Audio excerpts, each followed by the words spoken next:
మారుతి మొదటి సినిమా కదా, ఇవాళ దగ్గర నన్ను పని చేసిందంట మరా మన డీజే టిల్లు సినిమాకి చేశారు. అది నవ్వులే ఇది నవ్వులు మొత్తం ఇప్పుడు 2 గంటల షేప్ ఉంటుందా తమ్మి? 2 గంటల 30 నిమిషాలు, 2 గంటలు పక్క నవ్వుడే, ఓన్లీ నవ్వుడే. నా సొంటోళ్ళ కోసమే సినిమా చేసిండ్రు అనిపిస్తుంది నాకైతే. ఎందుకు తెలుసా తమ్మి, సినిమా ఇప్పుడు మనకి ఇంట్లో కూడా పైసలు ఉంటాయి, ఉండయి, వస్తాయి, పోతాయి, మస్తు నెత్తి నొప్పి వస్తుంది కదా. వచ్చి రాగానే కిరాయి గట్టు, అది గట్టు, బియ్యంకు గట్టు, చాయ్కి గట్టు అనుకో.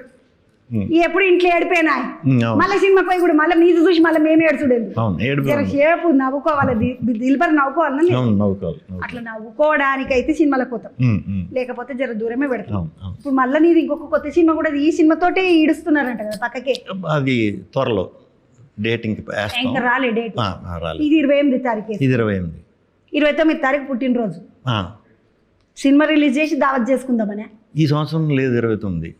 అయ్య బిడ్డ నీకు ఎంత కష్టం వచ్చింది. అయ్యో 29వ తారీఖు ఉన్నదేమో పుట్టినరోజు దావత్, నేనన్నా వద్దామని. ఏం కాదు, 28వ తారీఖు రిలీజ్ కాగానే మా ఇంటికి రా, నేను వండి పెడతా. పుట్టినరోజు దావత్ నేనే ఇస్తా. ఈ తమ్ముతో ఇంకొక ముచ్చట అడగాలి. తమ్మి ఆ సినిమా కూడా ఇడుస్తుండ్రు కదా, వాళ్ళు వీళ్ళు కొట్లాడుకోలేరా మరి?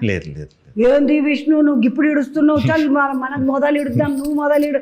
అట్లా కాదు, వాళ్ళతో నువ్వు మాట్లాడి మొత్తం నెత్తి నొప్పులు ఉంటారంటే హీరోలకి. అవును, లేదు అది రాలేదు. ఇద్దరు కలిసి కూర్చుని సామరస్యంగానే ఇదైంది, నిమ్మలంగా.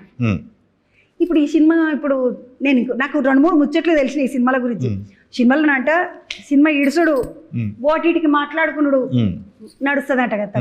ఈ సినిమాకి మాట్లాడేసుకున్నారా ఓటీటీ? మరి అయిపోయింది అన్ని. ఓటీటీ మాట్లాడుకుంటే సగం ఖర్చు వెళ్ళిపోయింది అంటున్నారు.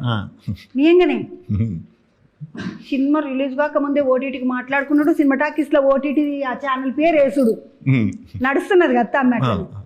ఇప్పుడు నీ సినిమాలకు అన్నిటికీ ఇట్లా మొదలే ఓటీటీలు మాట్లాడేసుకుంటారా? అన్ని సినిమాలకి మొదటే మాట్లాడేసుకుంటారు. తమ్మి ఈ సినిమా గురించి 4 ముచ్చట్లు మాట్లాడతాను. నీ గురించి మాట్లాడుతుంటే పెళ్ళయిందా ఇంతకు నీకు? పిల్లలు? ఒక పాప. ఎంత అదృష్టవంతుడు అమ్మ, ముద్దుగా పిల్ల పుట్టింది ఆడపిల్ల. నాకు మగ పిల్ల కాదు. ఏం చేస్తాం, మంచిగా ఆడపిల్లనేమో లంగలు గింగలు అన్ని గుట్టిపిద్దాం, పాత చీరలతోటి కొత్త చీరలతోటి. ఎవరైనా చీరలు ఇస్తే కూడా లంగలు గుట్టియచ్చు పొరలకు అనుకున్నా. ఆయనతో అంగి చెడిగాడు పుట్టింది, అట్లయిపోయింది. పర్లేదు, వేసేయచ్చు కదా. ఇప్పుడు పెద్దగా అయిపోయింది, వానికి వేస్తే ఇప్పుడు నన్ను కొడతాడు. మరి వేసుడేమో కానీ నన్ను వేస్తాడు ఒకటి. ఇప్పుడు నీ బిడ్డ ఎంత ఉన్నది తను? ఒక 4-5 తరగతి చదువుతుందా? 6th క్లాస్కి వచ్చింది. కన్ను అట్లా లేవు, పెయిన్ లేనట్టే లేవు. పుచ్చుకుని ఎవరైనా సంబంధాలు అడిగారు, ఎందుకంటే విష్ణుకు పెయిన్ లేదు, పుచ్చుకుని ఎవరైనా సంబంధం చూసుకొచ్చారు అమ్మ చూడకుండా. మళ్ళీ నన్ను తిడతారు, చంద్రబాబు అడగనే లేదు, తెలియకనే పాయ మాకంటారు కదా.